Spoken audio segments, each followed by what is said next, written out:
Ever since Boruto first displayed the Jougan, the first thing that came to mind were the abilities this dojutsu would inevitably provide. And over the course of the anime, we've seen that this dojutsu is very unique, in the sense that not only does it provide Boruto with the ability to travel across, see across, and also hear what the other person is saying across dimensional barriers, it also takes it a step further, in that Boruto has the ability to interact with beings no longer in the plane of the living, as seen with Momoshiki. This ability opens the door for many possibilities, one being Boruto eventually advancing this ability to the point where he can temporarily resurrect the dead, or better yet, the ability to use the powers of the dead. Now, I know people are gonna say that this is a stretch. Boruto will never gain that ability, or that it doesn't make sense in the world of Naruto. However, the issue with that stance is that it's contradictory to what's established in Naruto's lore, in that we've seen this ability being used before on multiple occasions. The first time we saw the ability to use the power of the dead was when Kakashi gained Obito's Mangekyo Sharingans in the battle versus Kaguya. Initially, Obito died and was reduced to ashes after being impaled by Kaguya's ash bones. We then see that he was transported to another dimension or plane where he met his childhood friend who died over 20 years ago.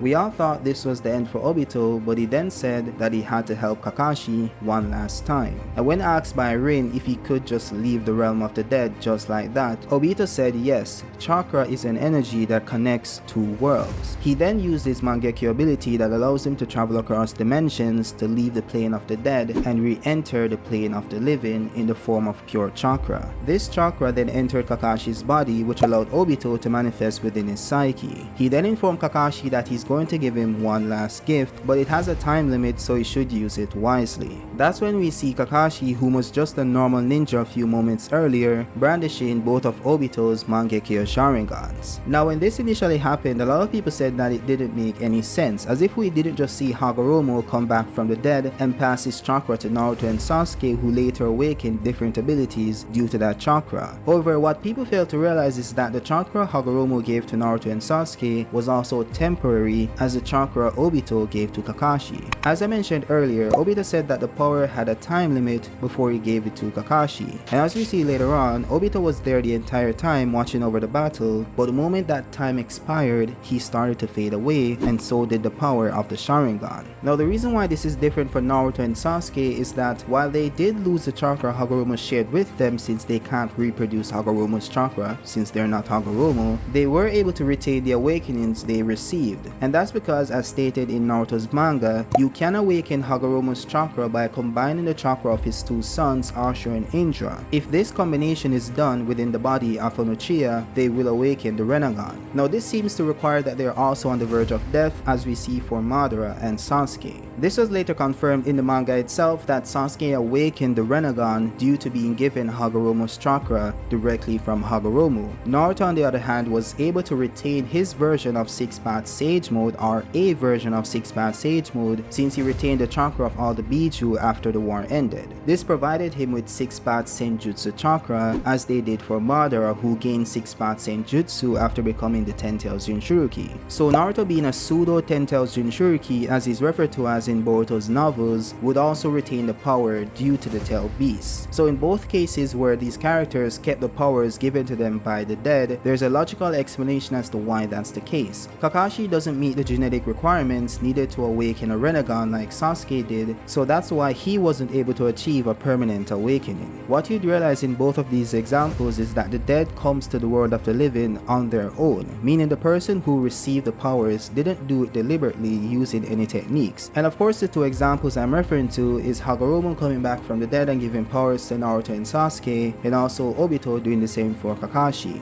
However, there's one example where someone used an ability to summon someone from the dead and use their powers, and I'm not referring to Edo Tensei. You see, Hagoromo knew that Naruto and the others had no way of getting back from Kaguya's dimension, so he needed a way to bring them back. He then decided to use a summoning jutsu, but realized that he didn't have enough chakra to use it, since he had given his chakra to Naruto and Sasuke. The jutsu also required a lot of chakra, since he was summoning all of Team 7, Madara, and the 9 Biju from an unknown time space. This is why Hagoromo decided to summon the past 7 Gokages to the battlefield in order to use their chakra to power the jutsu. The man himself even directly states that he summoned them from the afterworld, as if this was some easy feat. Mind you, he summoned them because he was low on chakra, which speaks to the amount of chakra needed to summon the dead in a similar way to how he did. He then easily released the jutsu and sent them back after he was done using them. Mind you, similar to how Obito was 100% himself and could converse with Kakashi, it was the same for the Gokages that were summoned. The obvious implication here is that if Boruto could use this unnamed ability used by Hagoromo, it's possible that he could not only just use the powers of the person he summons, but also converse and learn from them. This is just a theory, but it could possibly give us some insight on a few things that happened in the past. For example, what truly happened to the Uzumaki clan, and maybe even discover some sealing abilities that will allow Boruto to finally be rid of Momoshiki's soul. What's also interesting about the ability to use the power of the dead is that it appears to give the user full mastery over the power they received, because as seen with Kakashi, he was instantly able to use the perfect Susanoo when it stated that you need mastery over both your Mangekyous to awaken it. This shouldn't have worked for him since he has never used Obito's right eye before, which means he hasn't mastered that dojutsu. So there's really only one way you could interpret this in a way where it makes sense, and that's if Obito's experience with using that dojutsu transferred over to Kakashi as well, which would then make it possible for Kakashi to have mastery over both Mangekyous. If this is true, if this is how the ability really works, this makes this ability even more insane because Boruto wouldn't need to train in order to master any ability he copies from the dead or takes from the dead.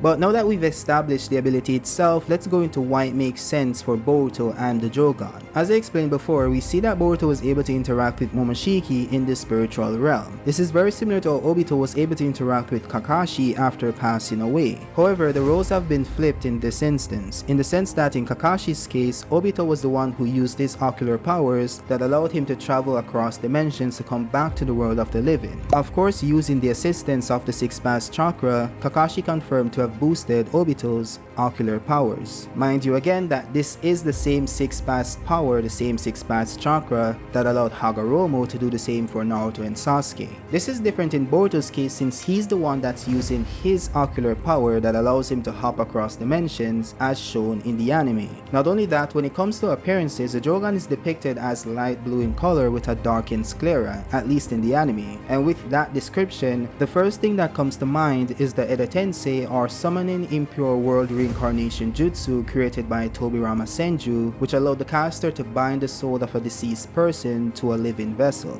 A key thing to note here is that this jutsu is only able to summon souls that reside in the Pure Lands, which is a place where souls of earthly beings reside after death. So if we assume that there's only one afterlife in the world of Naruto for all beings, it's likely that this is where Momoshiki's soul went after he was destroyed by Boruto. To further back up this theory, we can see that the environment in which Momoshiki implanted Boruto with his karma seal was not the same environment where the fight took place. It's as if Boruto and Momoshiki teleported to another dimension, an astral dimension. And in this area, we only see a black reddish atmosphere with a black swirling pit beneath Momoshiki and Boruto.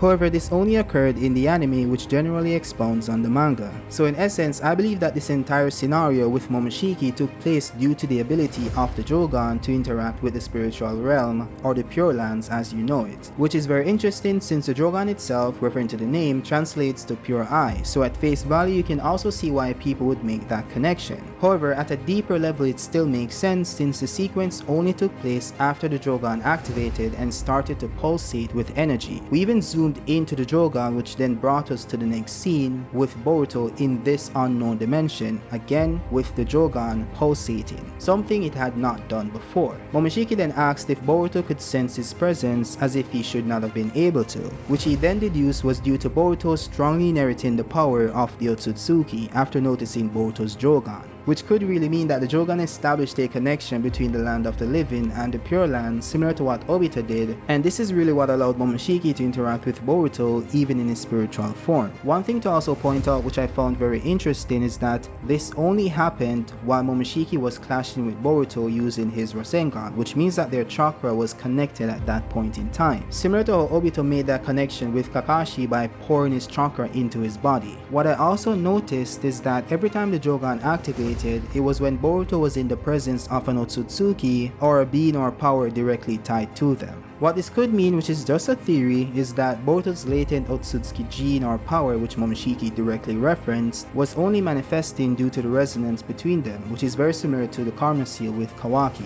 And we already know that Boruto is the descendant of both Hagoromo and Hamura, which means that he now possesses both of their chakra. This could have triggered a chain reaction in Boruto, which allowed him to manifest more Otsutsuki abilities abilities similar to the ones Hagoromo manifested. I actually made a video a few weeks ago explaining why Boruto got the Jougan and how the genetic trait was passed down to him through Kaguya and her sons. So if you want more details on that, the video will be linked in the end cards of this video. With that being said, that's it for this video. I could have gone into like Edo Tensei and why it makes more sense and how those abilities work, but I don't think I really need to, so you guys can go check that out if you really need more information on that. I really think that what happened with Hagoromo and Kakashi like drives home the point enough, so I don't think we need to like pad the video with anything else. But overall, I think it's a really good theory. Will it happen? Maybe not. Maybe it will. I do think it's a really cool ability for Boruto to have. Like everyone is talking about like Boruto gaining like Kinshiki's ability to manifest chakra weapons and like gaining a bigger Rasengan and all that jazz. I'm like yeah, that would be cool, but like will that be effective? Because when like giving characters abilities, you have to like think about not just it being cool and being flashy,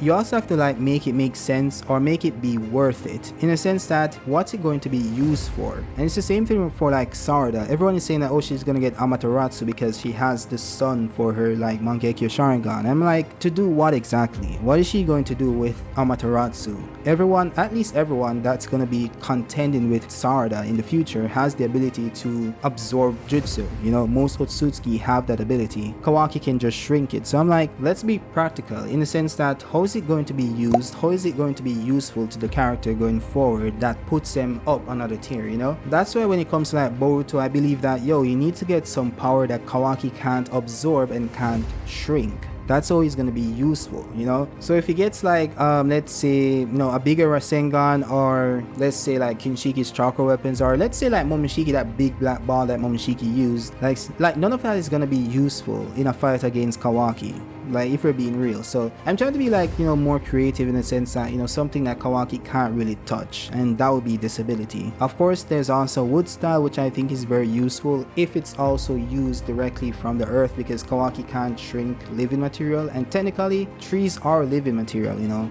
flowers and all that jazz. They're also organic material, so maybe he can't shrink it, but we'll see. But I really do think that this abilities would be useful for like Boruto to use, and it would be cool as well. And we might get some information on like the Uzumaki and all that jazz that took place in the past, depending on who Boruto resurrects. So that would be pretty cool. With that being said, you know, let me know your thoughts on the theory itself. Drop your comments down below, like the video if you liked it, and subscribe if you're new, and I'll see you guys in the next one. Peace out.